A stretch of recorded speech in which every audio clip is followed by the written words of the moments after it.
estructura y recreación de la Asamblea Nacional. Muchísimas gracias por acompañarnos el día de hoy en este encuentro, y a la licenciada Farida Margot Acevedo Castro, coordinadora de la Mesa de la Unidad Democrática en México. Bienvenida.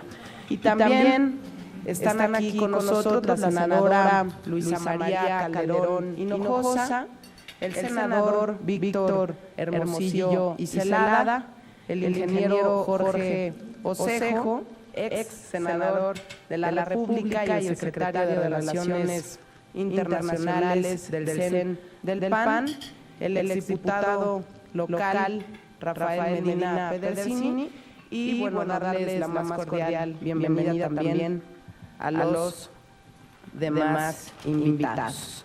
Para el Senado mexicano, la relación de México con la República Bolivariana de Venezuela debe robustecerse cada día más. Su presencia aquí esta mañana confirma que los puentes de comunicación entre nuestros países están completamente abiertos.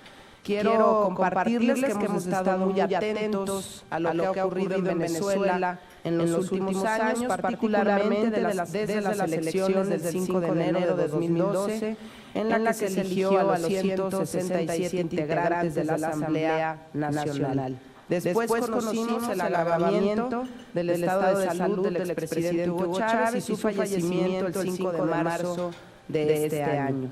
El proceso electoral posterior que movilizó a millones de venezolanos el 14 de abril fue de enorme trascendencia en el mundo entero. Desde luego nos resulta muy relevante esta visita en el Senado de la República, porque nos permitirá conocer con mayor detalle su perspectiva respecto al contexto político que enfrentan. Para los legisladores mexicanos, la consolidación democrática es un reto que tenemos en común con la mayoría de los países de América Latina. Tenemos instituciones, tenemos actores políticos serios y tenemos reglas conocidas, pero enfrentamos una disociación entre los partidos y los ciudadanos.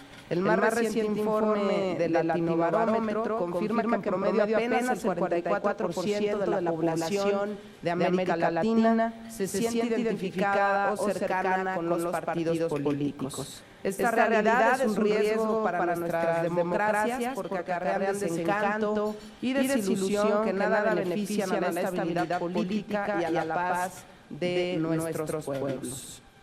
La participación ciudadana que vimos en Venezuela sorprendió porque vimos un pueblo volcado en las calles y en las urnas dispuesto a definir su rumbo para los próximos años. Queremos que nos compartan su experiencia y que aprovechemos este espacio, además para platicar sobre los retos que son comunes y de cómo desde nuestros respectivos poderes legislativos podamos fortalecer nuestra relación bilateral.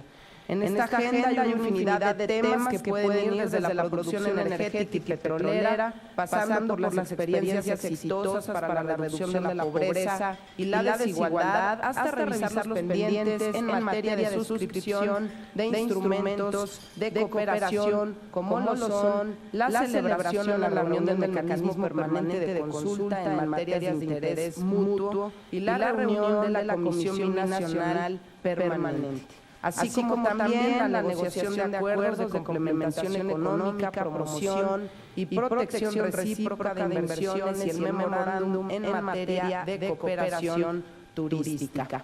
Quiero recordar que la última visita de una delegación venezolana al Senado de la República fue en septiembre de 2007, por eso la agenda es tan vasta, pero sin lugar a dudas este espacio hará posible que confirmemos la amistad entre ambos pueblos y generemos un mayor acercamiento entre nuestros parlamentos. De nueva cuenta les doy la más cordial bienvenida y como decimos en México, siéntanse en su casa.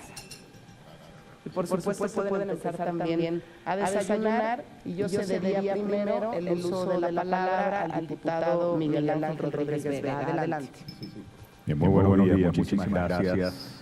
Senadora Mariana Gómez del Campo, presidenta de la Comisión de Relaciones Exteriores para América Latina y el Caribe, a los demás miembros del Senado, trabajadores de distintas áreas de adscripción. Parlamento mexicano. Les agradecemos muchísimo esta jornada en la cual nos permiten comunicarnos con nuestros pares, con nuestros colegas, legisladores y trabajadores de asistencia a los legisladores, en un momento en el que nuestro país, representado en su mayoría por gente que invoca los valores de la democracia, de la paz, de la justicia, de la resolución de conflictos políticos a través de los mecanismos constitucionales, electorales, invoca al resto del mundo a solidarizarse, a informarse con la mayor precisión posible sobre la situación que institucionalmente se nos presenta en Venezuela y que deriva, sin caer en ningún tipo de exageración, en el estancamiento de la marcha del país todo, en su ámbito político, en su ámbito económico, incluso en el ámbito de sus relaciones internacionales. Comentábamos informalmente con los amigos que nos recibieron en la sala y con la senadora María Gómez del Campo, que justo en este instante lamentamos los diputados de la Unidad Democrática y desde México rechazamos los diputados de la Unidad Democrática que estemos enfrentando una nueva situación de crisis en relaciones con un país llamado a ser de primer orden en cuanto a los vínculos territoriales, culturales, políticos y económicos, porque además se trata de un país hermano, del país vecino. Estamos hablando de Colombia, que a juicio del gobierno instalado en Miraflores, dirigido por Nicolás Maduro Moros, ha incurrido en el gravísimo error por el drama que le han impuesto. Supone uno que catalogarán aquello de gravísimo pecado de recibir en un parlamento con las autoridades de las cámaras, pero peor aún para el gobierno del Palacio de Miraflores, recibir en Palacio Presidencial, en reunión privada con el mandatario Juan Manuel Santos, al líder indiscutible de la Unidad Democrática Venezolana, el gobernador del estado Miranda y candidato presidencial Enrique Capriles Radonsky. A quienes no lo sepan, les informamos.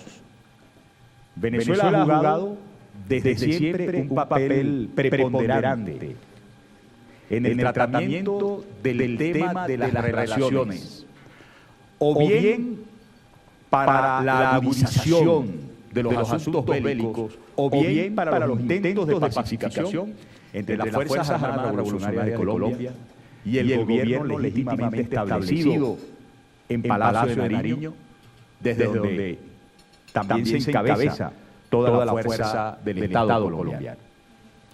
Durante las últimas horas ha sido llamado a consultas el ex embajador en la Organización de Estados Americanos, Roy Chatterton, quien ha fungido como la contraparte de Venezuela para la facilitación de las negociaciones de paz en La Habana entre la FARC y Colombia. El canciller venezolano ha declarado que este gesto de recibir a un demócrata a carta cabal, como es Enrique Capriles Radonsky, significa un gesto de descarrilamiento de las relaciones entre Venezuela y Colombia.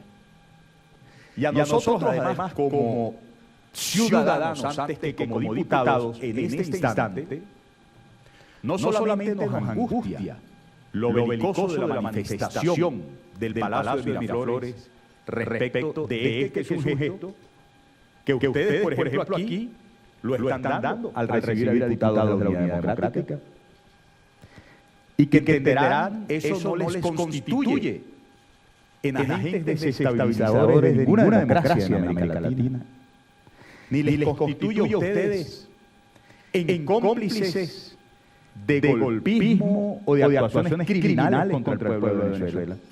Todo lo contrario, les ratifica el gesto de recibirnos como personas demócratas, que a sazón de lo cual tienen la obligación siempre de comprender que el pluralismo, que el reconocimiento entre unos y otros es obligante para la existencia de una democracia. Eso está negado en Venezuela y por eso quise comenzar haciendo mención del momento crítico que atraviesa una vez más, lamentablemente, la relación con nuestra hermana República de Colombia. Desde aquí, desde Ciudad de México, los diputados de la Unidad Democrática rechazamos que se ponga en riesgo una relación que además es de hermandad. Son millones, más de 5 millones de hermanos de origen colombiano que residen en Venezuela. Son unos menos, pero también contados por millones, porque como quiera que se descompuso la situación socioeconómica en Venezuela, ha habido gente que migra a Colombia, pero también son millones, repito, los venezolanos residentes en Colombia. Hecha esta primera declaración, queremos decirles, queridos hermanos de la democracia, funcionarios mexicanos, que en este preciso instante nuestra intervención en un escenario internacional puede estar siendo calificado por el Palacio de Miraflores como un elemento más para nuestro encauzamiento, que así ya lo han prometido a varios dirigentes de la Unidad Democrática, por el delito de traición a la patria. Nosotros con firmeza ratificamos no solamente nuestro derecho al mantenimiento de relaciones con nuestros afines en los distintos parlamentos del mundo, sino que además, de fondo estando en la crisis de Venezuela, un diferendo electoral que se formaliza, se materializa el 14 de abril, rayando la medianoche, cuando Enrique Capriles, por miles de razones formalmente presentadas a manera de protesta ante nuestro Consejo Nacional Electoral, antes, el día de las elecciones y después de las elecciones, inició con algo para la comprensión más absoluta de los venezolanos y del mundo entero: el no reconocimiento de los resultados electorales expresados esa noche por el Consejo Nacional Electoral, que daban por 1% y fracción una presunta victoria al candidato designado por el fallecido comandante Hugo Chávez, el señor Nicolás Maduro. ¿Qué ha ocurrido desde entonces? Desde entonces no ha habido otra cosa de nuestra parte sino la activación de los canales institucionales. Frente a ustedes, hermanos mexicanos, ratificamos los parlamentarios de la Unidad Democrática Venezolana que si hay grupo político que reconoce las instituciones y que lucha porque funcionen las instituciones en Venezuela, ese es el grupo político de la Unidad Democrática con toda su base popular de apoyo. Y explico. Acudimos administrativamente al Consejo Nacional Electoral para solicitar de inmediato una auditoría. Eso sucedió horas después de las elecciones del 14 de abril. Se realizaba en Perú, el 18 de abril, una reunión de la Unión de Naciones Suramericanas, UNASUR, en la cual lo que privaba era una gran inquietud por el hecho de que el 14 de abril el propio Nicolás Maduro había dicho que él era el primero en estar de acuerdo en que se revisara absolutamente todo lo que había ocurrido. Horas después se retractó. Él mismo escamoteó frente al país este compromiso que, viniendo de él, era un compromiso de la persona al cual el CNE había designado calidad de presidente electo. Apresuraron una proclamación. 18 de abril, repito, en Perú, presidentes y demás representantes de UNASUR debatían con preocupación la legitimidad cargo de presidente electo que el CNE le había permitido ostentar a Nicolás Maduro. Esa noche en Venezuela hubo algo que a lo mejor ustedes no conocen a plenitud aquí, pero que allá por abuso la gente ya lo tiene por asunto que se le atraganta. Se llama Cadena Nacional de Radio y Televisión. La obligación de que todas las televisoras y todas las radios transmitan mensajes oficiales. La noche del 18 de abril fue para que la presidenta del Consejo Nacional Electoral, rectora Tibisay Lucena, dijese que aquel Consejo Nacional Electoral estaba plenamente de acuerdo en realizar exhaustivamente una auditoría al proceso electoral del 14 de abril. Enrique Capriles, nuestro líder, de inmediato, a los minutos, invocando razones de paz y de tranquilidad al país, dijo: nosotros admitimos, nosotros asumimos las condiciones que ha comprometido la presidenta del Consejo Nacional Electoral para esa auditoría. Esas condiciones incluían la posibilidad de evaluar el rastro humano de una elección que, como ustedes saben, en Venezuela desde hace muchos años es automatizada. ¿Cuál es el rastro humano de una elección automatizada? Pues bien, el cuaderno electoral, donde la gente firma, el cuaderno electoral, donde la gente estampa sus huellas.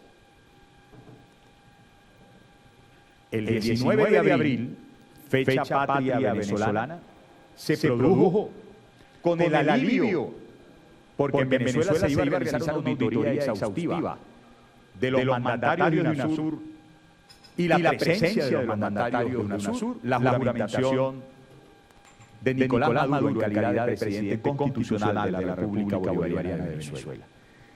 Días después, al igual que Maduro lo había hecho con su compromiso, el Consejo Nacional Electoral escamoteó, se retractó, incumplió su palabra empeñada de hacer una exhaustiva auditoría al proceso electoral. Por cierto, por esos días se transmitía declaraciones de meses atrás de personas muy vinculadas al gobierno. Dos, por ejemplo. Hombre fuerte en estos momentos, presidente de la Asamblea Nacional y uno de los vicepresidentes, el primer vicepresidente del Partido Socialista Unido de Venezuela. Él se llama Diosdado Cabello. Señalaba en el año 2012, introduciéndose en asuntos que no eran de su incumbencia, cuando nosotros en la Unidad Democrática decidíamos por elección primaria quién era nuestro candidato presidencial. Decía Diosdado Cabello: hay que auditar ese proceso que hicieron los señores de la oposición. Y para auditar eso es indispensable que podamos nosotros revisar los cuadernos de votación. Misma opinión en aquella fecha expresó quien fue no solamente presidente del Consejo Nacional Electoral, sino que ha sido durante los últimos años jefe de los mandos de campaña tanto de Hugo Chávez para las elecciones del 7 de octubre como de Nicolás Maduro para las elecciones del 14 de abril. Me refiero al alcalde de Caracas, Jorge Rodríguez. En 2012 él también decía: no hay auditoría que resulte válida si no se puede revisar exhaustivamente los cuadernos de votación. Pues bien, hoy se alinearon con el escamoteo a la posibilidad de revisar los cuadernos de votación. Y nosotros estamos contestes y por estas acciones, por estos gestos que traicionan sus propios compromisos, completamente de acuerdo con la tesis de nuestro candidato Enrique Capriles Radonsky, en el sentido de que el 14 de abril él ganó las elecciones presidenciales y el 14 de abril hubo corrupción electoral, entre otras tantas cosas, plasmada en la vulneración de los cuadernos electorales que se empeñan en esconder, que se han empeñado en mantener al margen de la auditoría exhaustiva. ¿Quiénes respetamos las instituciones? Bueno, quienes una vez vimos que se había defraudado el camino administrativo en el Consejo Nacional Electoral y cursamos por ante la vía judicial. El diferendo electoral se encuentra hoy a la espera de respuestas de la Sala Electoral del Tribunal Supremo de Justicia. ¿Qué debería ocurrir para dejar clara nuestra posición frente a todos ustedes, hermanos mexicanos? A nuestro juicio, lo que debería ocurrir jamás sería la deposición por vía de la fuerza del gobierno en funciones en Miraflores. Jamás sería el cambio caprichoso u oficioso por parte del Consejo Nacional Electoral de los resultados electorales para declarar presidente a Enrique Capriles. ¿Y por qué dejo esto claro? Porque eso no está establecido en nuestras leyes y nosotros somos respetuosos de nuestras leyes y respetuosos de nuestras instituciones. Nosotros aspiramos a que, examinados todos los eventos de corrupción electoral, el Tribunal Supremo de Justicia convoque a nuevas elecciones en Venezuela. Y lo decimos aquí con toda la fuerza que nos da la garantía constitucional, no solamente de ejercer a plenitud la libertad de expresión de todo ciudadano venezolano dentro o fuera del país, sino actuando como diputados, caminando en el camino de defender la soberanía popular que reside en el pueblo venezolano y que, entre otras formas, se expresa a través de su participación en los asuntos electorales. Que nos encaucen por traición a la patria es la amenaza. Pues bien, en un Estado dominado por violentos, en el que después del 14 de abril se criminalizó la disidencia aún más de lo que venían criminalizándola durante los últimos 14 años, registrándose torturas y tratos crueles contra jóvenes detenidos en distintas regiones del país para hacerlos aceptar a la fuerza el resultado que había expresado el Consejo Nacional Electoral a favor de Nicolás Maduro.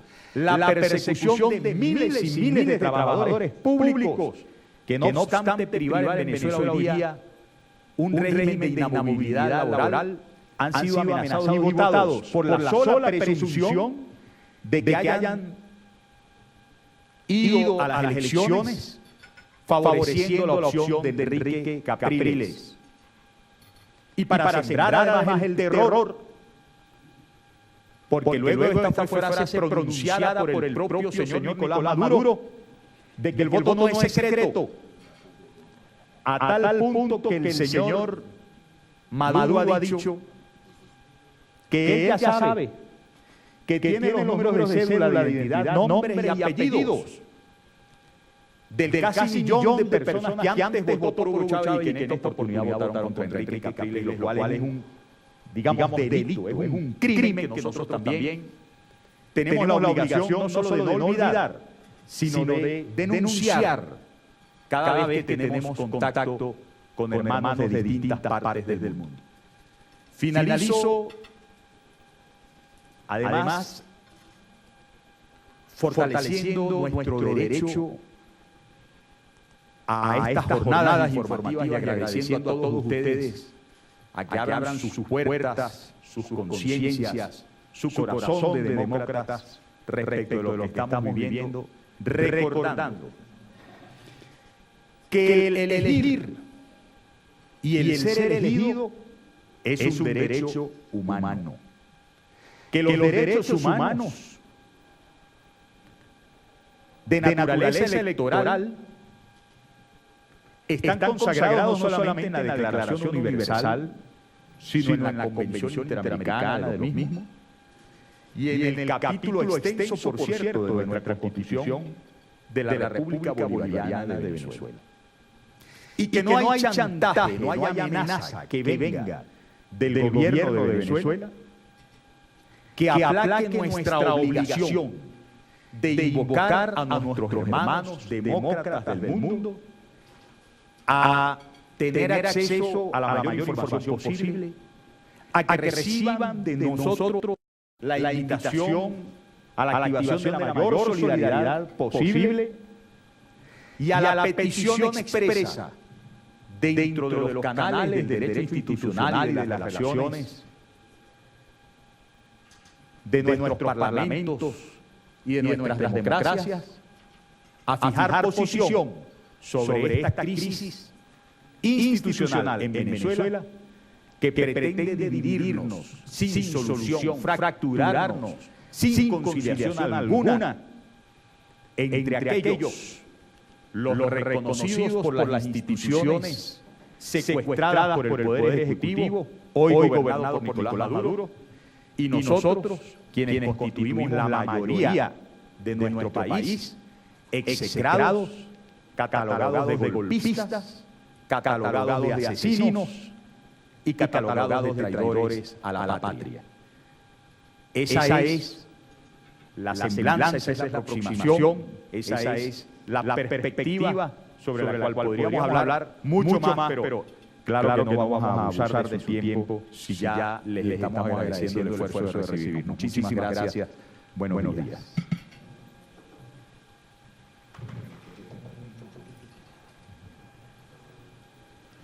Muchísimas gracias, diputado Miguel Ángel Rodríguez Vega. Y ahora cedo el uso de la palabra al diputado Julio César Montoya. Y quiero dar la más cordial bienvenida a la senadora Laida Sansores, que se incorpora a este encuentro. Bienvenida, senadora. Adelante, diputado. Buenos días, que Dios bendiga a la República Mexicana.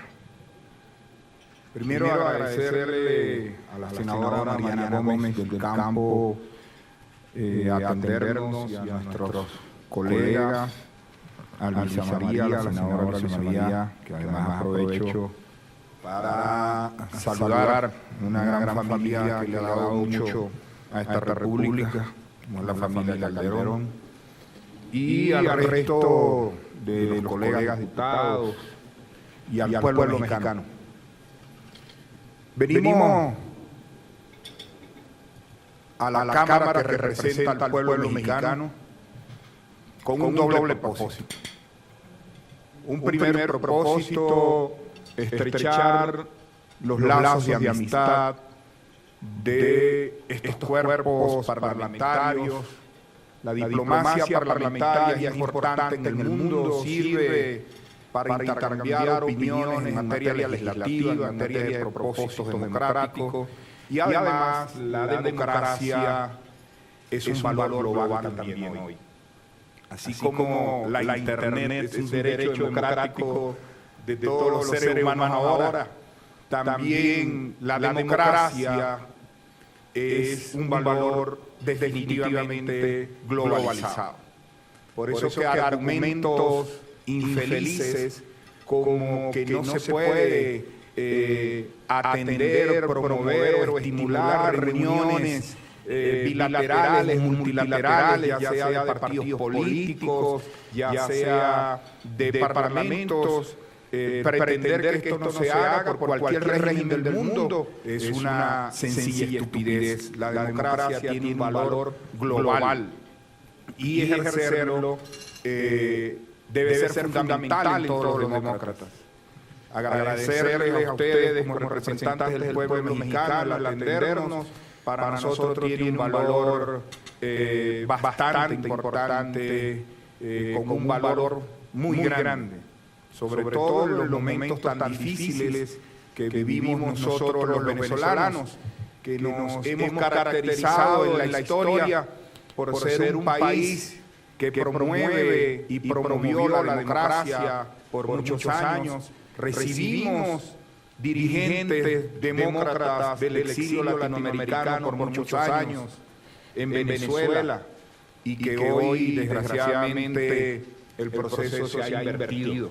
Somos los venezolanos los que estamos en el exilio, somos los venezolanos los que están como presos políticos, son nuestros estudiantes los que están presos, perseguidos, y Venezuela, que nadie entiende cómo es un país productor de petróleo, uno de los más importantes del mundo, miembro fundador de la Organización de Países Exportadores de Petróleo. Hoy yo cumplo funciones también en la Comisión de Energía y Petróleo del Parlamento. Nadie entiende cómo un país que teóricamente es rico está lleno de tanta pobreza, y los venezolanos, como ustedes saben, éramos como que pocos inmigrantes, no salíamos de nuestro país. Ahora resulta que la diáspora de los venezolanos en el mundo es inmensa. Ya vamos por más de 250,000 solo en la ciudad de Miami. Ya ustedes ven cómo toda la voluntad técnica, nuestra inteligencia en materia petrolera hoy está en Yucatán, hoy está en Kuwait, en Emiratos Árabes Unidos, en Qatar, en una diáspora donde la tecnología humana, nuestros cerebros se tuvieron que ir del país porque fueron expulsados, botadas 20,000 personas de nuestra industria petrolera por un capricho revolucionario, como yo lo he bautizado en el país, casi de viudas de la Unión Soviética. Venezuela tiene hoy un momento muy difícil en su historia democrática. Nosotros no venimos a México a pedir la intervención de México en nuestros asuntos internos. Venimos a México a compartir nuestra angustia, a decir nuestra verdad, a plantearles que la democracia de Venezuela es la democracia de América Latina, es la democracia que necesitamos los americanos para nuestro progreso y para nuestro desarrollo, y definitivamente para la conquista de la calidad de vida de nuestros pueblos.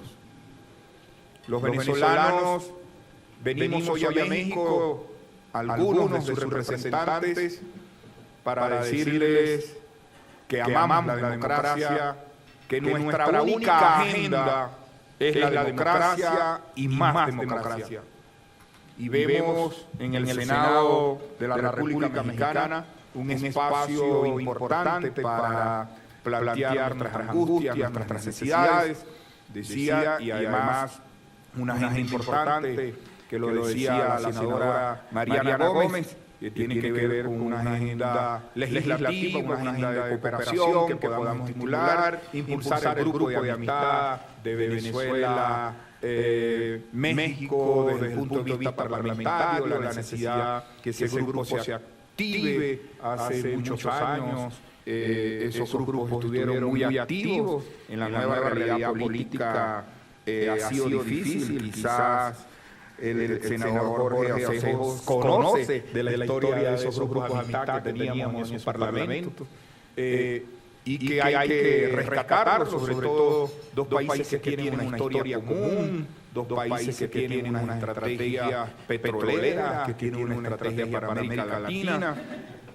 Venezuela acaba de decidir políticamente, en medio de una gran catástrofe diplomática que llevó a salir al Paraguay del Mercosur y a Venezuela entrar al Mercosur. Venezuela rompe con la Comunidad Andina de Naciones y entra al Mercosur, rompe con la Comunidad Andina de Naciones, la gran patria que soñó Simón Bolívar, que fue hacer de Bolivia, Perú, Colombia, Ecuador, Venezuela, la gran nación latinoamericana. Venezuela la rompe con nuestros hermanos históricos, con nuestros hermanos bolivarianos, y pasa a ir al Mercosur a costa, desgraciadamente, de la salida del Paraguay. Pero ustedes están en un esfuerzo ahorita en el grupo de los países del Pacífico. Somos economías emergentes en medio de estas catástrofes políticas que estamos viviendo. Pero yo quiero que ustedes sepan, yo les quiero contar una historia como colegas parlamentarios. Y quizás a veces nosotros no sabemos. Yo soy educador, y en un ejercicio pedagógico de intentar que se entienda lo que nosotros planteamos. Lo digo intentar porque nosotros vivimos en un país bastante extraño, una democracia extraña. Yo quiero que ustedes entiendan, estimadas senadoras, que solo el martes pasado pudimos rescatar nuestro derecho de palabra en la nacional. Porque el presidente de la Asamblea Nacional, el teniente Diosdado Cabello, prohibió a los diputados democráticos hablar en el Parlamento. Yo me imagino que eso, como que si estaríamos en términos de informática, estamos metiendo un software no compatible con los cerebros de los demócratas mexicanos. ¿Cómo es posible que exista una democracia que tenga un parlamento donde a los diputados de la oposición, que por cierto, salimos electos con el 52% de los votos, otra cosa que tampoco entendería? ¿Cómo es que nosotros sacamos el 52% de los votos y somos minoría en el Parlamento? Ustedes dirán, bueno, esto es una locura. Pues bien, esa es la democracia venezolana. Ese poder electoral cambió los circuitos electorales de tal manera que los circuitos nuestros tenían que ganar con cientos de miles de votos y los circuitos de ellos elegían más diputados con hasta el 30 y 20% de los votos que nosotros necesitábamos para sacar diputados. Por eso es que existe esa regla matemática que nosotros sacamos el 52%, pero somos minoría en el Parlamento. Pues, ¿cómo es posible que en democracia exista un parlamento donde la mayoría circunstancial decida que los diputados de la oposición no hablen? Eso no existe. Rompe con el concepto gramatical de lo que significa la palabra parlamento. Pues a nosotros no nos dejan hablar en el Parlamento. A mí me da envidia ver todas estas cámaras al frente. Me da una envidia. Yo salí parlamentario. Tenía pelo cuando eso. A los 28 años de edad. 20 años después sigo siendo parlamentario. Viví parlamentos de lo que nosotros llamamos, es bueno que ustedes sepan, que nuestro parlamento es unicameral. Venimos de un parlamento bicameral como el que ustedes tienen. Nosotros venimos de la estructura del Estado de Montesquieu, de los tres poderes del Estado. Venimos ahora por la última reforma constitucional del año 99, pasamos a ser un parlamento unicameral y a tener 5 poderes.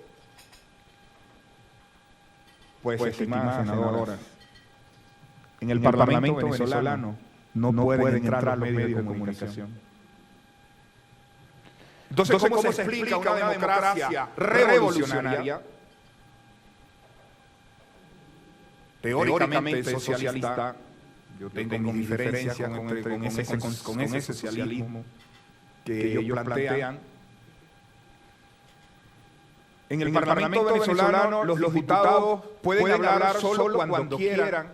El presidente de la Asamblea Nacional se dio el tupé de no permitirnos hablar hasta una imagen que le dio vuelta al mundo, que fue un triste espectáculo de una gran golpiza, de muchas que se dan normalmente.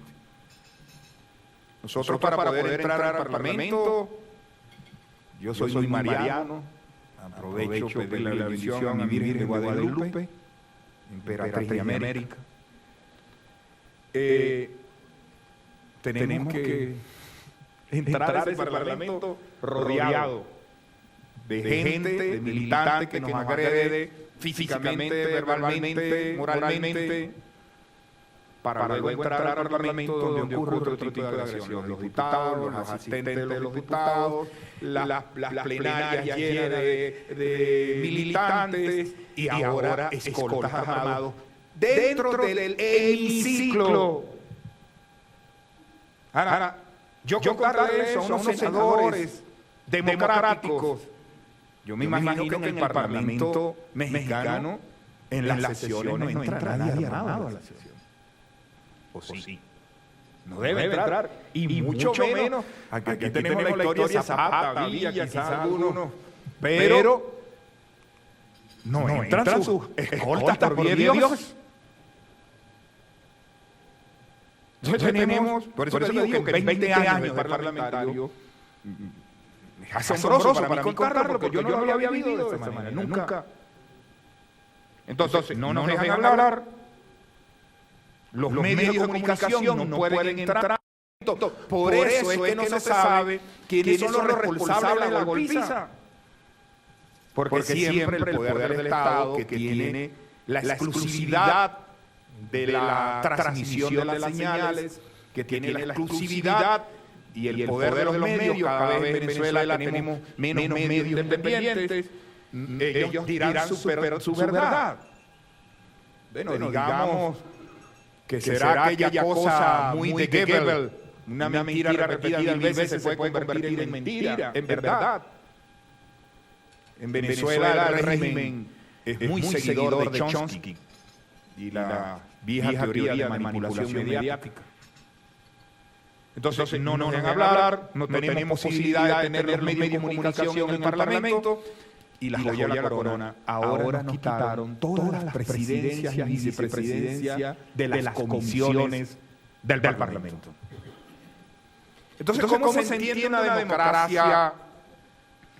¿Cómo se entiende una democracia donde el poder legislativo es el poder más representativo de la voluntad política de un pueblo? Porque cuando se elige el presidente, se elige una mayoría política para dirigir el Ejecutivo. Pero cuando se elige el Legislativo, se elige a todos los que pensamos y convivimos en una república. Entonces, ¿cómo se entiende que aquellos que sacaron el 52% de los votos no pueden hablar, los medios no pueden entrar, no pueden presidir unas comisiones y entran bajo la presión de una violencia exagerada? Esa es nuestra vida parlamentaria, estimado colega. Y hoy, bueno, en Venezuela, como ya no hay casi medios de señal abierta que puedan debatir de democracia o puedan contradecir, entonces vamos para las cableras, que ustedes deben tener también las cableras, la televisión por cable. Viene una televisora que se llama Canal de Noticias de Colombia, empieza a hacer programas para estimular el debate y la democracia en Venezuela. La decisión del gobierno de Venezuela es obligar a la cablera a sacarla. Viene otra televisora, ATEL, hace unos días, promueve la democracia, discute de democracia, la sacan las cableras. Y al llegar aquí, a esta hermosa república, sede de Virgen del Guadalupe, nos acabamos de enterar que el presidente de la República acaba de decidir pedirle a la cablera de Venezuela sacar a CNN de la señal porque sus programas atentan contra la democracia venezolana solo porque nosotros salimos en nuestro programa. O sea, Venezuela puede estar a las puertas ahora también de que CNN salga. Nos estamos quedando sin nada. Teníamos una planta televisora que se llama Globovisión, por la cual podíamos tener debate, nuestras informaciones, y la acaba de comprar un grupo vinculado al gobierno. Es decir, cada vez tenemos menos espacio. Yo vengo a darles un grito de democracia. Nuestra angustia es que el mundo tiene que saber, y entre ellos una democracia tan importante para nosotros como la mexicana, sede de países, de país con cultura democrática y con partidos, con mucho background político, como el PAN, como el PRI, que el PAN miembro de la OCA, o el PRI miembro de la Internacional Socialista, el PRD, entre otros. Nosotros le venimos a expresar a ustedes casi un SOS internacional de lo que estamos viviendo, de que sepan lo que estamos viviendo. Porque en conclusión, y con esta parte termino, todo esto se ha acelerado porque tuvimos una elección hace unos meses. Porque no voy a hablar del viejo tema del que pierde dice que hubo trampa en las elecciones. Porque ese no es el problema. Porque el argumento es como aquel viejo argumento de los políticos muy tradicional, que quien está perdiendo las elecciones es el que pide debate, ¿no? Eso es un término que utilizamos mucho en el análisis político. Que por cierto sirve como argumento para algunos para no dar debate. Nosotros no estamos en ese argumento simplista. Hubo fraude. No, señor. Miren, en Venezuela votaron 15 millones de venezolanos en nuestra humilde democracia. Venezuela, como ustedes saben, es un país de 30 millones de personas, de 1 millón de kilómetros cuadrados, con una producción petrolera de 3 millones de barriles diarios. Yo siempre digo esto porque 3 millones de barriles diarios, 30 millones de personas, como se entiende, que no nos alcance, y acabamos de llegar a una deuda externa de más de 200 mil millones de dólares, y nuestra empresa petrolera, la hermana de Pemex, acaba de llegar a una deuda de más de 50 mil millones de dólares. En el momento en que el barril de petróleo está en $100 por barril, o sea, nadie entiende eso. Bueno, lo entenderán cuando sepan que Venezuela le entrega, por ejemplo, a la isla cubana en solidaridad 90.000 barriles de petróleo diario con 2 años de gracia, y al pasar los 2 años de gracia pagan el 1% de interés. Y desde que empezó el convenio nos han pagado. Bueno, se entiende que hay problemas económicos. Pero nosotros, no, el ego de nuestra Cancillería, por eso que para nosotros cada vez es más difícil, algunos organismos laterales, el ego, la democracia, la política exterior venezolana nos ha costado 41.000 millones de dólares en regalos. O sea, en Venezuela, mientras tenemos colapsado nuestro sistema vial del país, nuestra infraestructura, nos dimos el lujo de regalar 41.000 millones de dólares. Básicamente un eje de países que va entre Bolivia, Nicaragua, Ecuador, Cuba y algunos otros países de manera menor. Pero todo esto, nosotros votamos 15 millones de personas aproximadamente. Y el poder electoral dice que nosotros perdimos, los demócratas, por 250.000 votos. Allí comienza esta historia.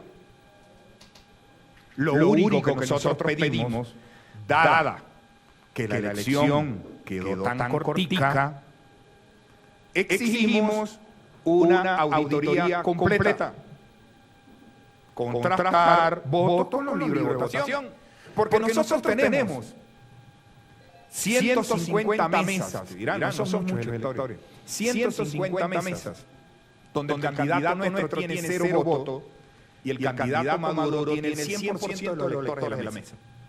Eso estadísticamente no es posible. En una elección que quedó con esa polarización. Y nosotros lo que queremos es decir, vamos a ver los libros, a ver si el 100% de los que votaron allí firmaron. Nosotros tenemos más de 3.000 mesas donde el candidato Maduro sacó más votos que Chávez. Estadísticamente eso no es posible, porque el chavismo, o lo que se conoce como chavismo, perdió más de 1 millón de votos en estas elecciones. Pero antes de las elecciones, el gobierno de Venezuela decidió cerrar el consulado de Venezuela en Miami, por ejemplo. Ahí votaban 40.000 personas. Y el centro de votación de Miami lo puso en New Orleans. ¿Y ustedes saben cuántas horas hay por carretera de Miami a New Orleans? ¿Cuántas? 14 horas de distancia. El gobierno venezolano sabe que hay más de 300.000 electores, para no decir población general, venezolanos que viven en Colombia o trabajan en el eje fronterizo con Colombia. Pues el gobierno cerró la frontera con Colombia 6 días antes de las elecciones. Nosotros estamos dando cosas que no pueden ser probadas. Ustedes, me imagino, porque es muy difícil explicarlo. En Venezuela hay una cosa que se llama voto asistido. Es decir, el elector puede ir con alguien a votar. Y tenemos cientos de filmaciones donde una persona acompañaba a votar a 50, 100 electores por mesa. ¿Ustedes saben lo que es eso? El político. Tienes que votar y yo ver que votaste. Y el poder electoral no hace absolutamente nada por eso. Es decir, nosotros venimos dando reclamaciones que podemos demostrar. No se trata de un despecho electoral. No se puede pasar como un despecho electoral, como la novia embarcada en la iglesia. No. Se trata de la decisión de un pueblo que decidió reconciliar al país, que decidió defender la democracia. Y es lo que estamos haciendo. Por eso,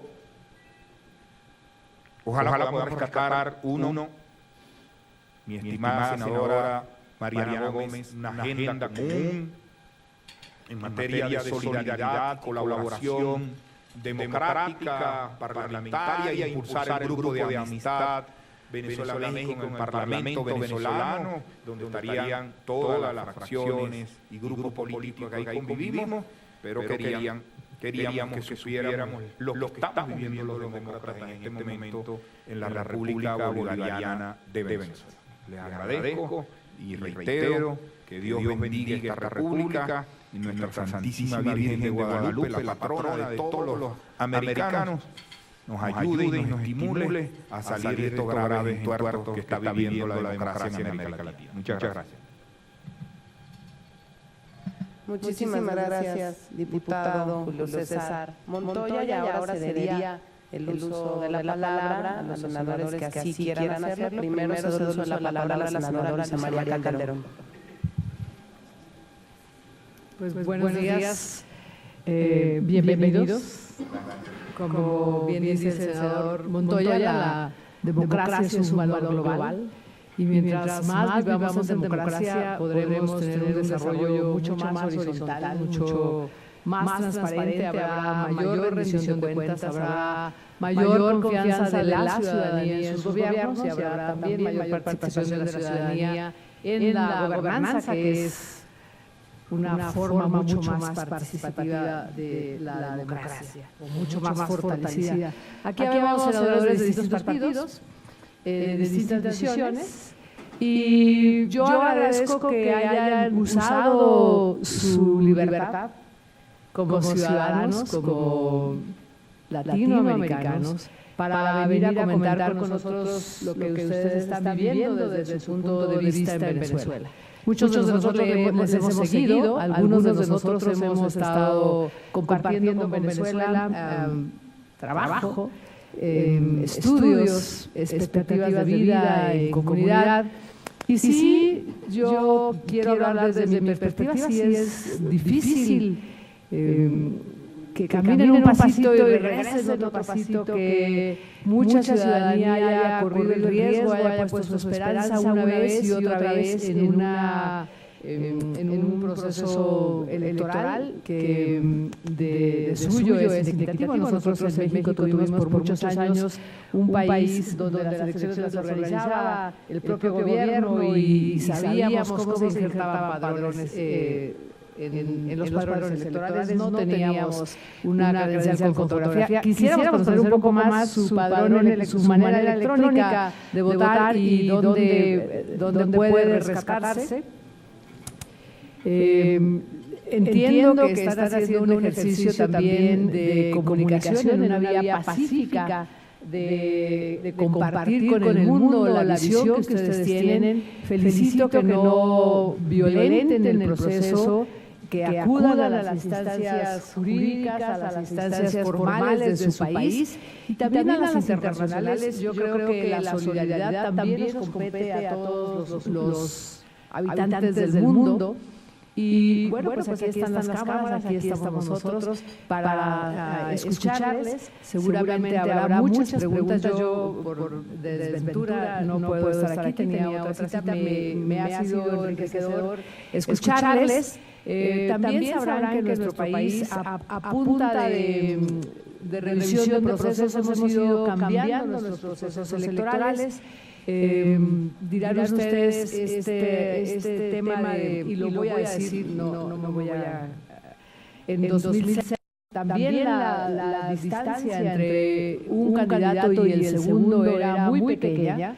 Se pidió la revisión voto por voto, entonces la ley no lo permitía. Se revisaron las casillas que la oposición o que uno de los partidos pedía que se revisaran todas ellas, y a partir de ese proceso electoral hay la facultad de revisar todas las casillas. Hemos ido aprendiendo, pero yo también creo que tenemos que cuidar la libertad y el balance. Nuestra legislación electoral ha ido castigando tanto que creo que ha roto lo que la senadora Mariana decía hace rato, ha roto la relación directa entre los ciudadanos y los partidos políticos y los políticos. Nosotros somos sancionados ahora si en tiempo distinto al permitido nos paramos de frente a la ciudadanía y le explicamos lo que estamos haciendo. Los gobernantes no pueden hacerlo. Nosotros no podemos tener una relación abierta y directa con los medios de comunicación porque solo el órgano electoral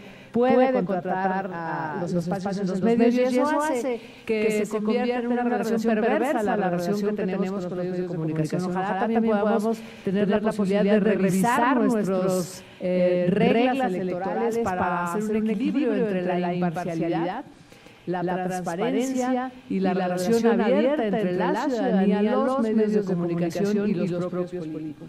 Yo creo que tenemos muchas cosas que aprender. Yo les agradezco de nueva cuenta que estén con nosotros en este país y que nos den su versión de lo que ha sucedido en Venezuela. Compartimos muchas cosas porque otros venezolanos nos han hecho saber, las hemos ido siguiendo puntualmente, seguimos procesos eleccionarios, seguimos estos procesos de reelección o de modificación de las reglas de sus países, de los países de Latinoamérica, no solo Venezuela, que para nosotros comparte también, como ustedes lo dicen, muchísimos elementos culturales.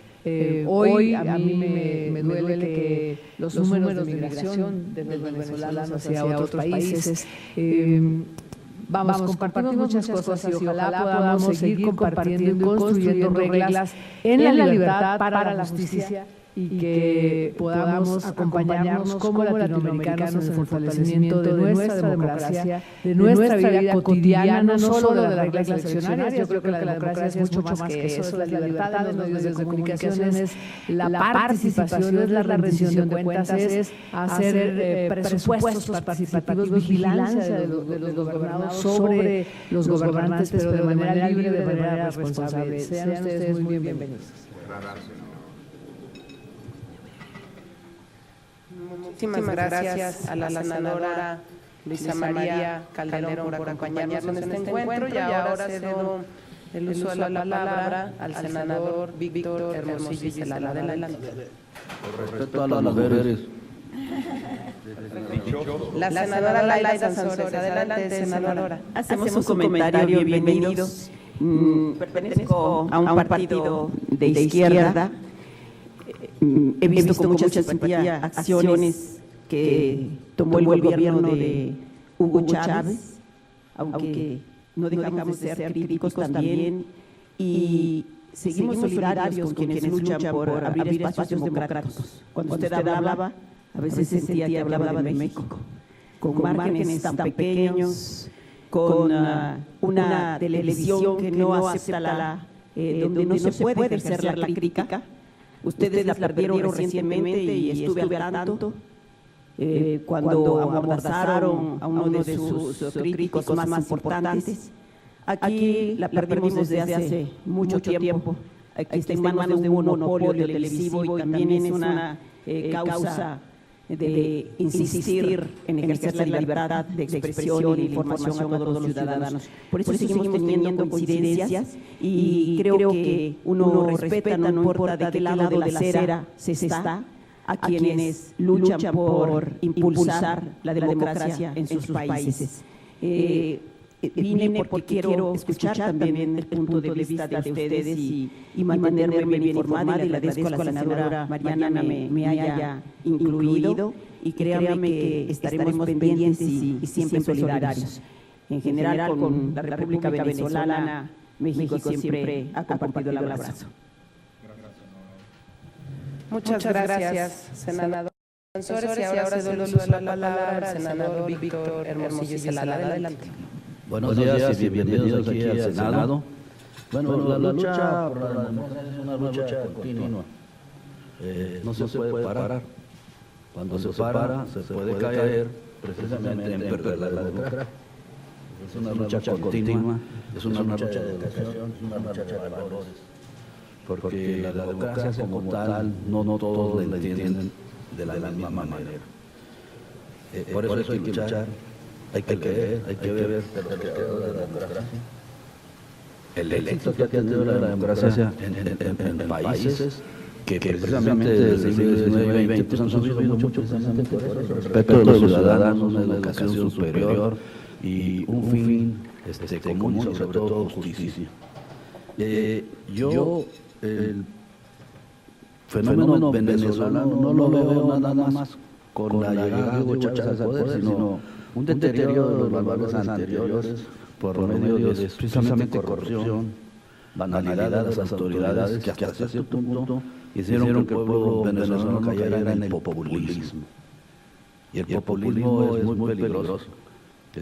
No se puede explicar como un país, yo comentaba aquí con mi colega la senadora Laila, que tiene nada más 29 millones de habitantes, o sea, proporcionalmente tendría nuestro país la mitad de nuestra población, pero tiene casi la mitad de nuestro territorio, y debo decir que tiene un territorio rico, nosotros tenemos un territorio que muchos de ellos es desierto, la parte norte. ¿Cómo es posible que un país que es de los grandes exportadores de petróleo se encuentre en esta situación? Sin llegar a una situación de Arabia Saudita que casi no tiene población y puede tener un estado de bienestar para todos, es el Estado venezolano debería tener la capacidad de tener buena educación, buenas fuentes de trabajo y por supuesto un nivel de vida muy superior al que tiene. Algo pasó desde antes de Chávez. Ahora, definitivamente no hay democracia en Venezuela, todo está manipulado, la demagogia y el populismo viven, pero rara vez es un factor muy importante que es el ejército. Hugo Chávez, me gustaría que me dijeran qué control tiene el sistema con el ejército, y por otro lado, ¿cuánto dinero ha gastado Venezuela en los últimos 2 años en el ejército? Eso sería una pregunta que me interesa mucho saber, porque a veces para mantenerse en el poder se necesita el apoyo de las fuerzas militares. Muchas gracias y bienvenidos a este recinto. Muchas gracias, senador Víctor Hermosillo. Y no sé si quisiera el uso de la palabra el ingeniero Jorge Cejo, ex senador de la República, por favor. Adelante. Primero que nada, agradezco mucho la invitación que me has hecho, senadora Gómez del Campo, porque yo también participé. Yo no participé en la de Relaciones de América Latina, participé en la de Relaciones de Europa, porque ahí estaba otro compañero y yo tenía responsabilidades de carácter continental con la Organización Democrática de América. Pero siempre he estado muy vinculado a estos asuntos.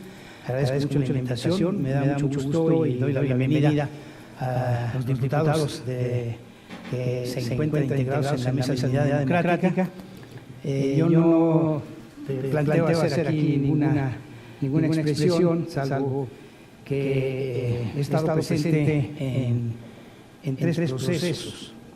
El de la elección de ustedes como diputados, que fue el 26 de septiembre de 2010, estuve presente, y tal como lo manifestaba el diputado Carrillo, sucede que teniendo el 52% de los votos, la mesa de unidad solo tuvo 68 diputados y los restantes 98 y ustedes 67, 98 el resto. Sin embargo, es importante que la mayoría calificada ya no quedó en manos de una sola fuerza política, sino ya tiene que ser concertada para reformas constitucionales y cosas de esta naturaleza. Sin embargo, la mayoría absoluta permanentemente está en manos de una misma fuerza política. nosotros aquí en nuestro país también conocimos esos tiempos, ¿no? Pero nos preocupa mucho el que se haya deteriorado tanto la convivencia en el Parlamento. Ustedes están aquí, como decían muy bien los dos, en un Parlamento, que se haya deteriorado la convivencia en el Parlamento hasta el grado de no permitir hablar a los que están elegidos como parlamentarios. Eso sí es una cosa que también nosotros nos causa una situación de rechazo, de una situación de que cómo es posible. O sea, porque en los parlamentos puede haber enormes diferencias. Aquí las tenemos también entre diversas fuerzas políticas, en temas muy álgidos, en temas que no tenemos coincidencias. En otros vamos concertando y vamos sacando las cosas aquí, afortunadamente. Pero en temas álgidos también aquí son duros para la discusión. Pero no se le puede impedir el uso de la palabra a ningún parlamentario. Lo único que se le impide es que no profiera insultos. Eso es todo. Bueno, ¿para qué? Para que las sesiones puedan ser completamente serias y que, si en algún momento alguien profiere insultos, otro parlamentario puede pedir que se hagan las disculpas correspondientes. Así es, de esta manera es aquí. A mí me tocó dos veces a pedir retiro de sus palabras. Pero eso es distinto a que no se te permita hablar aquí. Bueno, por lo menos nosotros desde hace muchísimos años no lo hemos visto, que pudiera impedirse la voz a un parlamentario. Y eso sí es muy preocupante para los partidos que estamos luchando por, como ustedes lo saben, nosotros también estamos consolidando una transición democrática aquí en nuestro México. Entonces es muy importante que podamos todos juntos, nuestros países de América Latina, ir consolidando precisamente estos espacios democráticos. Y esos espacios democráticos se pueden preservar si entre todos vamos viendo que las cosas se cumplan. Y para eso también tenemos ciertos organismos de carácter internacional que nos dan algunas señales de unidad, de posibilidades de discusión de los asuntos, no para poner los asuntos en nuestro país, sino para poder reflexionar sobre los asuntos de la democracia en nuestros países, de las posibilidades de libertad, de justicia y de democracia que tenemos que tener en todos nuestros países. Entonces, me da mucho gusto que vengan ustedes, porque es importante también conocer el punto de vista de quien está en una de las partes. Hoy realmente en Venezuela podemos decir que están básicamente dos partes. Unos de los que forman la mesa de unidad, que son 27 partidos políticos, contra un solo partido político, uno más que hay por ahí, de los que forman la parte del oficialismo, ¿no? Y entonces muchas veces a través de los medios solo se tiene una versión. Y es importante conocer otra versión. Ya cada quien valorará, de acuerdo a sus propias convicciones políticas, que considera que está correcto y que considera que está incorrecto, y hará sus expresiones públicas quienes pueden hacerla para decir nos parece o nos preocupa esto o está muy de acuerdo con esto otro, ¿no? Entonces ese es el espacio que aquí afortunadamente tienen ustedes y que nosotros apreciamos mucho su visita, pero sobre todo la forma en que nos han dado una visión completamente suya de la parte de la oposición venezolana que también nosotros tenemos que valorar. Yo sigo encargado de asuntos políticos no aquí en el Senado, pero sigo siendo presidente de la Organización Demócrata Cristiana de América, soy hay partidos de la Mesa de Unidad como COPEI y Primero Justicia, que está solicitando su ingreso a la Organización Demócrata Cristiana de América, que es de las internacionales políticas que existen. Está la UPLA, estamos nosotros, y después además la Internacional Socialista, y yo creo que somos espacios también para que allí podamos discutir lo que pasa en nuestros países, aún desde una perspectiva de gente de la misma familia política, por decirlo de alguna manera. Aún ahí tenemos diferencias. Y ahí los tenemos que discutir. Me da mucho gusto, apreciamos mucho que hayan venido a dar toda esta información. Yo aprecio mucho que me hayan invitado, porque es una diferencia muy grande que me hayan venido la senadora Mariana Gómez del Campo, sabiendo que hemos participado en muchas cosas juntos, porque somos miembros del mismo partido político, y que me hayan invitado, sabiendo que también he participado mucho por ahí. Soy casi ya un venezolano por adscripción de allí. He estado el 26 de septiembre de 2010, he estado en febrero en las primarias de la Mesa de Unidad, el año pasado. He estado en octubre 7 como observador internacional y he estado en el 14 de abril como observador internacional debidamente acreditado. No le llaman observador, le llaman acompañantes electorales. Bueno, pero ya estamos presentes, ya pudimos platicar con las personas que están en las mesas de votación, pudimos tener contacto. Eso sí, lo tengo que decir completamente. ¿Cómo ya es después el conteo y el proceso? Eso es otro problema de ustedes. Pero nosotros como sí podíamos ver el proceso, a pesar de las restricciones que se nos pusieron en algún momento, pero sí podíamos ver el proceso. Entonces, bienvenidos, agradecemos su visita, sobre todo por las cuestiones que nos ponen desde un punto de vista diferente de otro punto de vista que existe en la contraparte, y que cada quien ya calificaremos y veremos cuáles son lo que consideramos los pros y los contras, o lo que sí estamos de acuerdo y lo que estamos de acuerdo. Muchas gracias. Muchas gracias, ingeniero Jorge Osejo. Yo quiero decir que también por parte de esta Comisión de Relaciones Exteriores de América Latina y el Caribe, tratamos de acudir a este último proceso electoral como observadores internacionales o acompañantes, pero nos fue imposible. Mandamos las cartas con anticipación para que pudieran acudir un grupo de senadores mexicanos y no tuvimos respuesta. Hicimos llamadas a diferentes instancias, incluido el Consejo de Elecciones, y bueno, nos fue imposible poderlos acompañar en el proceso electoral, y yo quería dejarlo aquí muy claro, porque sí se nos hizo un cuestionamiento que dependiendo de qué partido político proveníamos, se podía hacer en este proceso electoral observador internacional o acompañante, como ustedes le llaman. Quería nada más hacer este comentario, y ahora cedo la palabra al diputado Miguel Ángel Rodríguez Vega. Adelante. Bueno, yo de antemano quiero expresar a ustedes excusas, es que como no nos dejan hablar en el Parlamento y estamos afuera, de pronto hablamos mucho. Sí, tenemos un problema, nos tienen que dar un golpe para que hablemos como 50 para que nos callemos. Pero esto que comentaba mi colega Julio Montoya de sentir agrado por poder expresar asuntos de interés, no solamente nacional para los venezolanos, sino interés mundial sobre lo que está ocurriendo en Venezuela, en algo catalogado como reunión de trabajo con legisladores frente a tantos medios de comunicación, ciertamente es envidiable. Y yo quisiera hablarles un poquito más, este es un paréntesis, de dónde vengo yo. Yo soy periodista de profesión. Yo era el moderador del programa estelar de entrevistas diarias de una empresa que seguramente ustedes conocieron porque su caso de cierre reconocido mundialmente, Radio Caracas Televisión. Hace rato vi entrar aquí algún representante de TV Azteca por ahí.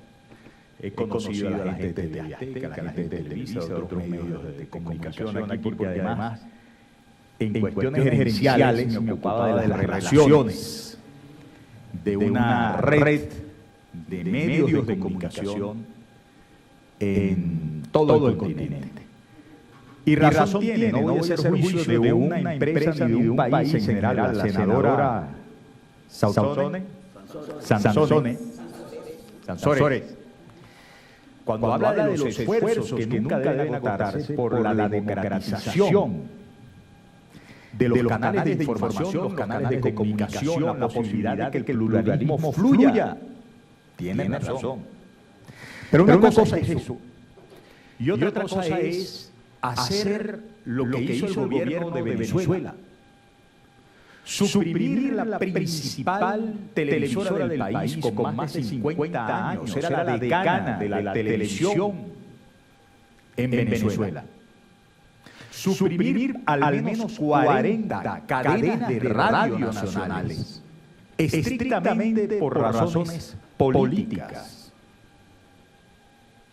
Tratar de intervenir, como de hecho ya comenzaron a dar los primeros pasos al tenor legislativo, hasta el flujo de información por Internet. Las páginas informativas de Internet están siendo vigiladas e intervenidas también por el gobierno de Venezuela. Al colmo de lo que mencionaba, nuestro querido colega Julio Montoya llegara a dar la orden de viva voz del señor Nicolás Maduro a la televisión paga por satélite y por cable de extraer de la oferta de programación la de CNN en español, en tanto y cuanto siga ocupándose de Venezuela. Ya lo había hecho antes con un canal colombiano, Cable Noticias. Si lo hiciera Televisa, si lo hiciera Azteca, dedicarse a ventilar lo que ocurre en Venezuela, no tenemos la menor duda de que ese sería también otro paso. Como gerente, déjeme decirle, de los asuntos internacionales de RCTV, recuerdo que cuando nos cerraron fue un gran logro, y perdónenme ustedes la alusión personal, el que lograra, valga la redundancia, incluir a nuestro noticiario insigne, se llamaba El Observador, en la oferta de programación internacional de Caracol, señal mundial. Bueno, presionaron a Caracol también y sacaron de su oferta a escala global El Observador de RCTV, que era una producción. Y así han ido avanzando y avanzando y avanzando al punto que en esta remembranza yo tengo que decirle, senadora, que muchos venezolanos llegaron a admirar lo que en el papel lucía un fortísimo acento social de los esfuerzos que como presidente adelantaba el comandante Hugo Chávez. Pero obras son amores y no buenas razones. ¿Qué ocurrió después? Le cuento. En tiempos de campaña electoral yo fui el periodista que en televisión más entrevistó al candidato comandante Hugo Chávez. Y mantuvo una buena relación, una relación cordial. Y tuve libertad dentro del medio de comunicación para el cual trabajaba para brindar equilibrio y igual número de oportunidades de participación a todos los candidatos que en 1998 pujaban por la presidencia. Un año después de haber estado en funciones de presidente el comandante Hugo Chávez, la recuerdo con precisión 6 de diciembre del año 1999, en las vísperas de una elección por la Asamblea Nacional Constituyente. Ya una pregunta crítica de mi parte le hizo responderme en términos de yo ser una basura multiplicadora de los intereses del imperio. Al igual que de tales intenciones, acusó, como ustedes saben, al gobierno español. Y lo hizo tanto en cabeza de José María Aznar en una oportunidad, como en cabeza de Zapatero, luego y en cabeza del propio rey, en espectáculos desdeñables internacionalmente. Como lo hizo también en algunas oportunidades más contundentes que en otras, con los mandatarios mexicanos. Vicente Fox, cachorro del imperio, así le llamó. Con Calderón se metió también en alguna ocasión. Y si con Peña Nieto, bueno, ya no lo hará Hugo Chávez, porque como ustedes saben ha fallecido. Pero si con Peña Nieto se registra internacionalmente un gesto democrático como el que ayer registró Juan Manuel Santos, de reunirse, porque tiene el derecho de reunirse, pero además como demócrata, casi diríamos nosotros la obligación de reunirse con actores políticos relevantes de cualquier país, mucho más si es del país hermano, vecino, Venezuela, pues también llevaría lo suyo. No tenemos la menor duda de que eso ocurriría. Y el obrar conforme a la libertad a este servidor le causó que en el año 2010 se le hiciera, y ahí está eso, un proceso por conspiración, instigación a delinquir, incitación a la rebelión militar y delitos contra la seguridad de la nación. Yo no sé qué hacen ustedes desayunando con un tipo así. Pero lo mismo ocurrió con Julio, lo mismo ocurrido con María Corina, quien hoy no está con nosotros, la diputada María Corina Machado, y con tantos otros representantes de la unidad democrática. Porque el tema es el secuestro de todos los poderes del Estado. Y ese secuestro es lo que explica, por ejemplo, el hecho de que la promoción de las ofertas electorales frente al país medios de comunicación de por medio sea un asunto absolutamente, perdonen lo rudo del término, repudiable de la manera como se plantea en Venezuela. También en Venezuela el Consejo Nacional Electoral reglamenta el tiempo mediante el cual los candidatos pueden difundir sus ofertas. Pero hemos tenido cuantificado el caso, y esto es producto de estudios objetivos, verificables, inobjetables, que mientras Capriles, por ejemplo, para las elecciones del 7 de octubre contó con 7 minutos para la televisión y la radio, Hugo Chávez tuvo un promedio de 50 minutos. A lo cual había que sumarle diarios, a lo cual había que sumarle el tiempo que por vía de las cadenas, es decir, las transmisiones obligatorias del gobierno, por toda la radio y televisión públicas y privadas, se lograban llevar adelante. Y luego el tema de la democratización de la comunicación y de la información, ¿en qué derivó allá? En el nacimiento de centenares de medios impresos, de centenares de medios radiofónicos, de decenas y decenas de televisoras que se autocalifican medios alternativos. Hoy en día los agrupan a todos en algo que llaman Sistema Bolivariano de Comunicación e Información, sí. Pero ¿a qué atienden estos señores? Atienden, como en todos los regímenes totalitarios, exclusivamente a la función de erradicar la información y sustituirla por propaganda. Podría uno decir, bueno, pero se trata de propaganda de la gestión del gobierno y ya es, digamos, un ventajismo que no encaja en las reglas de juego de la democracia. Y el asunto es peor, porque es propaganda discriminatoria, de incitación al odio, de incitación a violencia contra el adversario político. De la golpiza que mencionaba Julio Montoya, registrada en dos fechas, 16 de abril y 20 de abril recientemente pasados. Hay que destacar cuál fue la actuación de uno de esos medios, al que le reservan la exclusividad de proyectarle al país lo que pasa en el Parlamento. Se llama ANTV. Este Parlamento mexicano, entiendo, tiene un canal de televisión también, y damos gracias a Dios por lo que nos han informado hasta los momentos. Es plural, es equilibrado, transmite lo que todas las corrientes de pensamiento que hacen vida en el Parlamento mexicano, pues quieren decir, quieren debatir. Allá nosotros nunca somos entrevistados por AN Televisión. Pero peor aún, en estas infaustas fechas,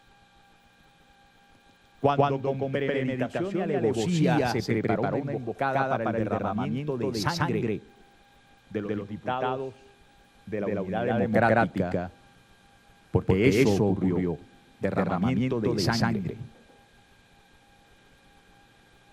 Formó parte del complot AN Televisión.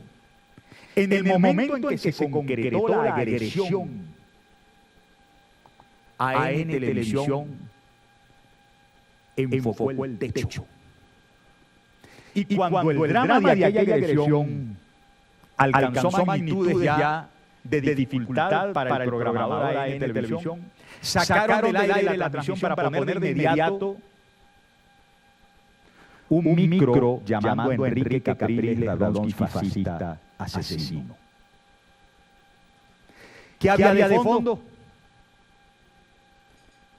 El esfuerzo en el que no han cejado de dar pasos adelante para el tema que calificaron como hegemonía comunicacional. Ese es un plan del gobierno. Hegemonía comunicacional. Y yo someto en consideración de todos ustedes, queridos hermanos de México, si hegemonía es compatible con el pluralismo obligatorio de las democracias. No, hegemonía es una sola visión, un solo pensamiento, y en ese instante lo que se procuraba era que Julio Montoya gritara: reconozco como presidente a Nicolás Maduro, a nuestros jóvenes detenidos en guarniciones militares, torturados, les hacían gritar consignas, a nuestros empleados públicos, les revisaban sus laptops, sus teléfonos, para saber si había algún mensaje de simpatía. Eso se llama terrorismo de Estado y así lo denunciamos, sin escatimar esfuerzo, sin esconder el dramatismo de la verdad que aquí venimos a... ¿Y por qué ese encono contra la libertad de pensamiento que en el caso de los diputados pasa por el hecho de que la Constitución nos ata exclusivamente a la libertad de conciencia y a dar cuentas exclusivamente a nuestros electores? Bueno, sencillo, porque hay un país que ellos no quieren que se sepa que existe. ¿Cuál es la Venezuela de hoy? Una Venezuela que teniendo, o que ha tenido, la bonanza de precios petroleros más impresionante durante los últimos años, fue incapaz bajo el gobierno revolucionario de resolver al menos el principalísimo de los problemas inmanentes a la principal garantía constitucional, que es la garantía a la vida. Durante este gobierno revolucionario van más de 180.000 asesinatos. Y cuando se refieren a profundidad, de vez en cuando, que reconocen que hay un problema, son capaces de decir que esta ola de violencia corresponde a un plan orquestado en Washington, a veces pasó por Distrito Federal de México o por Bogotá, es decir, todos los que no comulguen con este eje de los gobiernos revolucionarios son sospechosos o culpables de ser los asesinos de la gente que cae en estas cantidades. Se destruyeron 47.000 empresas, 7.000 industrias. Hoy en día dependemos más que nunca de importaciones carísimas, por cierto, y difíciles de hallar si hablamos de rubros agroalimentarios. Venimos de un país por estos días que alcanzó niveles de desabastecimiento nunca antes registrados. Perdonen ustedes digamos, rudimentario del comentario, pero el papel de baño no se encuentra.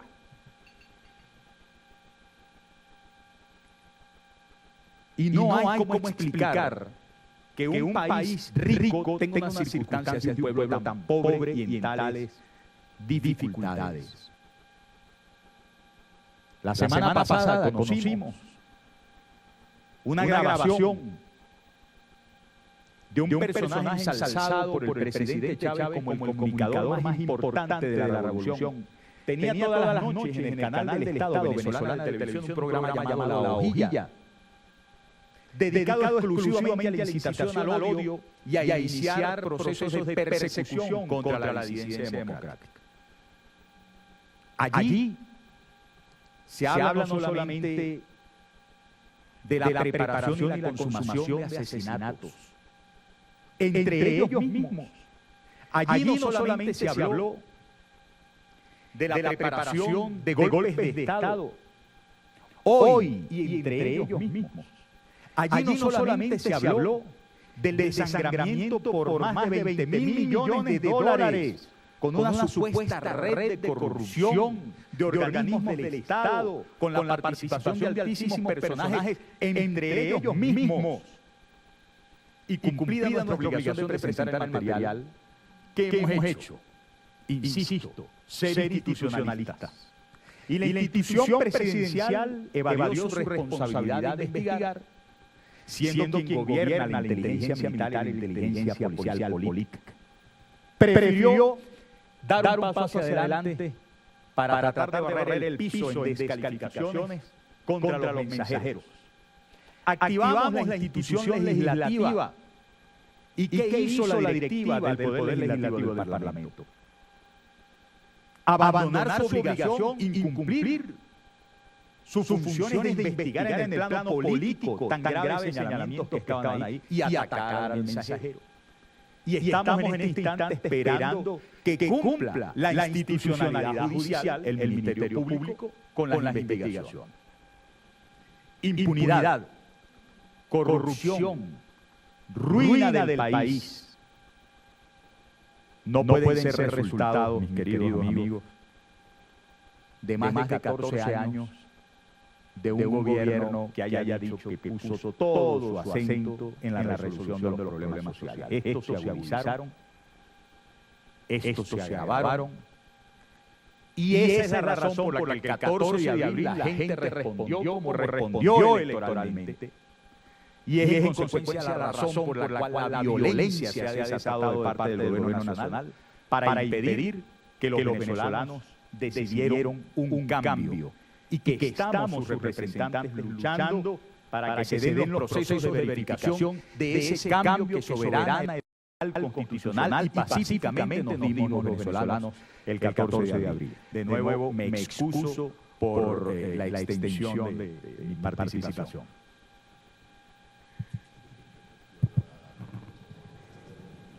Y ahora cedo la palabra al diputado Julio César Montoya. Muchísimas gracias, diputado Miguel Ángel. Gracias, senadora. Pero bueno, es periodista y quitaron su programa de hablar por la mañana. Hay que comprender. Estimados senadora, senadores, pueblo mexicano. Los venezolanos lo que queremos es democracia y más democracia. Escuché con atención a mi colega Laida Sansores sobre su expresar la voluntad política de que es una mujer de izquierda y que sintió solidaridad con algunas de las iniciativas del expresidente Chávez. Yo debo decirle, senadora, que yo no solo sentí afecto por alguna de esas medidas, sino que lo ayudé a ser presidente. Lo acompañé, estimulé el cambio en el país y posteriormente, un año después, decidí abandonar ese proyecto político. Mis colegas parlamentarios del PSUV, del Partido de Gobierno de Mamá Gallo, que dice Mamá Gallo es como broma. En Venezuela me decían tanto nadar para morir en la orilla. Y yo le respondía, es que yo no quería nadar a la orilla de los brazos de Fidel. Quería nadar a la orilla de la democracia, del progreso, de la libertad. Y para mí el socialismo es una igualación hacia arriba. Es que todo el mundo tenga posibilidad de tener progreso, no una igualación hacia abajo. Yo no tengo nada contra los aires acondicionados, lo que quiero es que todo el mundo tenga uno. El concepto de lucha contra la pobreza del régimen venezolano es igualación hacia abajo. Y eso para mí es inversamente proporcional a los postulados de una sociedad socialdemócrata o socialista. Esto es un debate que yo he querido dar en Venezuela. Lo que tengo son los espacios donde hacer. Aquí está Telesur, por ejemplo, un micrófono por ahí. Telesur es la internacional comunicacional del gobierno del presidente, del gobierno venezolano. Yo nunca he podido ir a esa televisora a un debate o a un programa de ellos. Me gusta porque fui a Paraguay, aunque no tienen ellos allá, ¿cómo dicen los periodistas? Corresponsalía, ellos estaban allá. Y a país que voy, gracias a Dios me los encuentro. Pero en Venezuela no los encuentro. Y yo debo decir, voy a describir Venezuela en la siguiente palabra, o en la siguiente frase. Porque como yo soy educador, soy un maníaco de expresarme para tratar de que me entiendan. Los educadores tenemos objetivos generales y objetivos específicos. Pasamos toda la carrera enseñándonos, los profesores dándonos, para que sepamos cuándo es general y cuándo es específico. Pero les conté que perdí el pelo en el Parlamento. Les conté eso. Pero nunca había sentido tanta pena como el martes pasado. Yo me imagino que el Senado o el Congreso mexicano, cuando aprueba un crédito adicional para el gobierno, es para cubrir gastos de salarios de los empleados públicos o para una obra de infraestructura importante en Oaxaca, en Yucatán, en el estado de Morelos o aquí en DF. Pues nosotros el martes en el Parlamento venezolano aprobamos un crédito adicional para comprar 50 millones de rollos de papel sanitario, 5 millones de jabón de tocador, 4 millones de pasta dental y 5 millones de toallas sanitarias para las mujeres de Venezuela. Y cuando un país está aprobando un crédito adicional para esto, tiene graves problemas. Porque acabó con el aparato productivo, porque acabó con el empleo en Venezuela, porque acabó con la posibilidad de progreso. Un país que esté aprobando crédito adicional para las toallas sanitarias de nuestras mujeres. Un país que produce 3 millones de barriles a un precio de $100 por barril en la última década. Es un país que tiene problemas. Un país cuyo presidente, lo que nos da la noticia el día de ayer es que va a cerrar en los cables o en las televisoras satelitales X emisoras de televisión porque transmiten programas de Venezuela. Y yo quiero que ustedes sepan, estimados senadores, que en Venezuela, según la ley, todas las televisoras y empresas de radio tienen que pasar unas cuñas gratuitas del gobierno con una frecuencia determinada. Pero además tienen que pegarse a las cadenas que son todos los días. Cadenas de 1 hora, de 2 horas. Antes eran mucho más. ¿No? El presidente Chávez era un gran comunicador social. Tenía cadenas de 4 o 5 horas. Cadena todas las emisoras de radio, todas las televisión, todas al mismo tiempo. Para que tengamos claro una cadena. El senador Víctor Hermosillo nos habló del gasto militar. Definitivamente en Venezuela hay un régimen cívico-militar. Yo además debo decirle que la modernidad, yo no le tengo miedo a eso. Aunque no me gusta la política con militares. Bueno, quizás la democracia en el futuro entienda que los militares son pueblos en armas. Yo lo puedo entender. Lo que es que venimos de una tradición militarista en América Latina que llegó a convertir la palabra milico en casi el diablo en la tierra. Por las graves dictaduras que vivimos en el cono sur y en las islas caribeñas y en Centroamérica. Pero en Venezuela evidentemente hay un gobierno cívico-militar. Es bueno saber que quienes hoy gobiernan Venezuela vienen de un golpe militar. La ascensión del gobierno, el presidente Chávez derivó de un golpe militar que luego se legitimó a través de una elección. Su papel, diríamos algo similar a lo que hizo Ollanta Humala, un proceso similar. En el Perú la diferencia es que Humala no gobierna con los militares. Tiene un poder legislativo que lo controla, tiene los poderes separados, etcétera. Por cierto, y el presidente Humala participa poco en los asuntos internos venezolanos. No así el presidente de Ecuador, quien tiene el tupé de en sus programas de televisión llamar fascista y golpista a nuestro candidato presidencial. O el señor Ortega, cuyo comportamiento ético está bien cuestionado, por cierto, va a Venezuela cada vez que le vienen ganas de insultarnos. Y ninguno de ellos es calificado como traición a la patria. Yo les voy a dar un solo ejemplo de esto. Hace unos días, el presidente Maduro insultó al expresidente Uribe de Colombia. Y el primero en responderlo fue el presidente Santos, que es su mayor adversario político en este momento. Y pidió respeto, porque así funciona la democracia. Yo me imagino que si un extranjero viene a insultar al presidente de México, todos los jefes de los partidos lo mínimo que van a pedir es el respeto al presidente de todos los mexicanos. Pues nosotros no podemos vivir eso ya. Todo lo contrario, estimula y le echan delita para que vayan a insultar. El gasto militar va correspondiente, va paralelo a esa política. Hemos invertido en aviones rusos, en tecnología misilística rusa, en tecnología militar aérea china, en los últimos años, en una desproporción impresionante en nuestro presupuesto. Nosotros gastamos más en compra de aviones de guerra, en compra de unidades misilísticas, que en infraestructura vial o en inversión de producción para producir papel sanitario. Lo que pasa es que como expropiaron todas estas empresas, ahora nadie la produce. Para nosotros, la presencia militar en Venezuela es una constante. Hace unos días, los graves niveles de criminalidad que hay en Venezuela, 140.000 muertos en la última década, ¿no? Ha muerto más gente en las calles de Venezuela por el AMPA que en el conflicto palestino-israelí. Ella ha hecho hablar. El gobierno decidió sacar el ejército a la calle. ¿Quién está cumpliendo funciones policiales?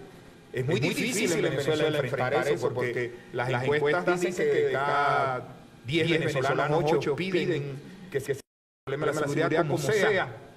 Pero nosotros sabemos lo que significa militares haciendo funciones de policía. Lo sabemos porque los militares están preparados para la guerra, no para la persuasión o para la prevención. Lo dicen todos los criminólogos del planeta Tierra que han investigado este tema. Termino diciéndoles, nosotros somos unos parlamentarios que amamos la democracia, que les agradecemos este gesto de escucharnos, que hemos pasado por momentos difíciles, pero nos mantenemos en la democracia. Tenemos que enfrentarnos a esta estrategia goebbeliana, insisto, porque ellos aplican mucho la manera comunicacional de Goebbels, por ejemplo, nosotros luchamos por la democracia, por la participación, pero los fascistas somos nosotros. Sabiendo que además el fascismo es un concepto que está muy vinculado a quien ejerce el gobierno, en la teoría por lo menos. Tenemos que hemos transitado momentos muy difíciles. Derrotamos en la reforma constitucional que impulsó el presidente Chávez la reelección permanente. La derrotamos, pero un año después él impuso por una reforma de otro tipo. Y yo digo algo. Una democracia no es solo el poder de las mayorías, sino es el respeto a las minorías también. Porque yo me imagino que si hay una mayoría legislativa en algún momento en México, no puede cambiar la Constitución para que la elección sea permanente, para eliminar los poderes públicos, para eliminar las gobernaciones. No, esa no es la democracia. La democracia es el respeto a la Constitución. Bueno, nosotros hemos transitado por todo ese camino y nos hemos mantenido en la democracia. Pues no solo nos dejaron hablar en el Parlamento.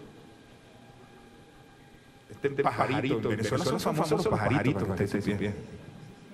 Si ustedes supieran lo influyente que es un pajarito en la democracia venezolana, se sorprenderían. En Venezuela tenemos un presidente que se cree el doctor Tulito, ¿no? Nosotros llamamos pajarito comúnmente a los amigos. Este pajarito es presidente de una comisión en el Parlamento. No la puede ejercer en este momento porque se la quitaron, porque el presidente le dio la gana de decir que ya no eres. Y es lo menos importante, pero es que hasta el sueldo nos quitaron.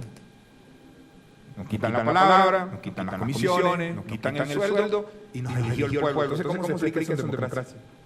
Que alguien lo explique, por Dios. Esa es la situación que vivimos nosotros.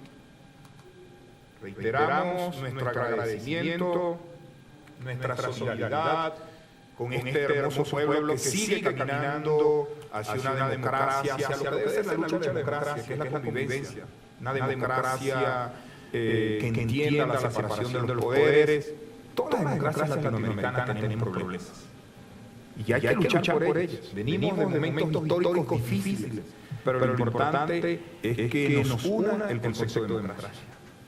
Nosotros continuamos, los venezolanos, el próximo domingo tenemos una movilización mundial en todas las ciudades de Venezuela. Antes no lo podíamos hacer porque no teníamos venezolanos afuera. Ahora tenemos tanto que podemos hacer marcha en cada ciudad del mundo. Y le hemos llamado el domingo 2 a las 2. Nos movilizamos por el mundo. También va a ser aquí en la Ciudad de México. Yo voy a acompañar, así me digan agente del imperio. Voy a acompañar a la comunidad de Miami el próximo domingo. Pero en todas las ciudades del mundo nos vamos a ver para eso. porque esta lucha continúa con caminos democráticos. Nosotros no podemos dar golpe de Estado porque no hacemos política con militares, para empezar. No nos gustan las salidas militares, no hacemos política con militares. Para nosotros los militares deben estar en el cuartel, en la defensa de la soberanía de la patria. Nosotros creemos que la política está en los civiles y en el debate. Lo que queremos son elecciones libres y transparentes. Ese es nuestro único petitorio. Fuimos al Tribunal Supremo, vamos a los organismos internacionales, vamos a los organismos de los partidos internacionales, etcétera. Gracias, senadores. Gracias en nombre del pueblo venezolano, de los chavistas y de los no chavistas, de los que queremos un país en reconciliación nacional, de los conversos y los inconversos. También.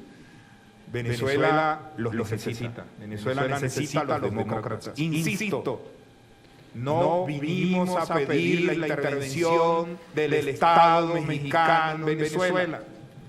Solo venimos a pedir comprensión, a que entiendan nuestra lucha, a que entiendan la desigualdad de nuestra lucha. Tenemos pocos medios como transmitirlo, tenemos pocas posibilidades de transmitirlo. Al llegar, más probable que los periódicos y televisores oficialistas, otra vez la amenaza, traición a la patria, los vamos a procesar por traición a la patria. Pues lo reiteramos ante la comunidad mundial. Como dijo Gandhi, podrán romper nuestros huesos, podrán asesinarnos, pero no lograrán nuestra obediencia. Gracias, senador.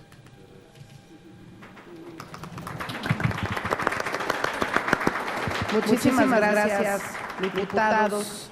Es un gusto para esta Comisión de Relaciones Exteriores, América Latina y el Caribe haberlos tenido aquí en el Senado mexicano, compartirles que las puertas están abiertas y que por supuesto siempre diremos sí a la libertad de expresión, siempre diremos sí a la democracia. Y haber escuchado sus testimonios de viva voz nos enriquece no nada más en el Senado de la República, sino también el mensaje para los mexicanos, porque es importante que se puedan escuchar los diferentes puntos de vista, que se puedan revisar las diferentes posiciones en un país hermano como lo es Venezuela. Y yo sí quisiera tomarles la palabra cuando hablan de impulsar el grupo de amistad entre México y Venezuela. Me parecería muy importante si por su conducto pudiéramos hacer las gestiones necesarias para que esto sí ocurra. Me parecería fundamental. Para nosotros ha sido también en México, durante 70 años gobernó el PRI, se logró la democracia después de estos 70 años y ahora estamos en alternancia. Sin duda es complicado esto de fortalecer a las instituciones porque a veces tienen altas y bajas, pero afortunadamente hoy vivimos en un país democrático. Hoy fueron convocados pues primeros senadores de todos los partidos políticos y hay apertura, jamás se nos ha negado la voz en el Senado de la República, jamás se nos ha quitado el sueldo tampoco, ni se nos han quitado las comisiones, las presidencias, las secretarías.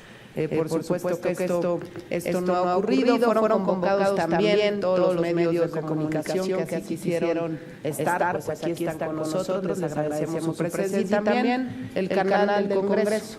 En nuestro canal del Congreso se escuchan las diferentes posiciones de todos los partidos políticos, no importa el número de integrantes que se tengan, se escuchan las posiciones de todos. Yo espero que algún día se recupere todo esto en Venezuela y lo que podamos hacer para fortalecer a nuestras democracias en América Latina Bueno, pues cuenten aquí con una puerta abierta en el Senado mexicano, concretamente en esta comisión. Agradecer al senador Víctor Hermosillo, a la senadora Laida Sansores, siempre solidarios y siempre interesados en estos temas. Y bueno, pues les agradecemos a todos su presencia y ahora acudiremos a la reunión que tendremos con el presidente del Senado mexicano. Muchas gracias. Bueno, de esta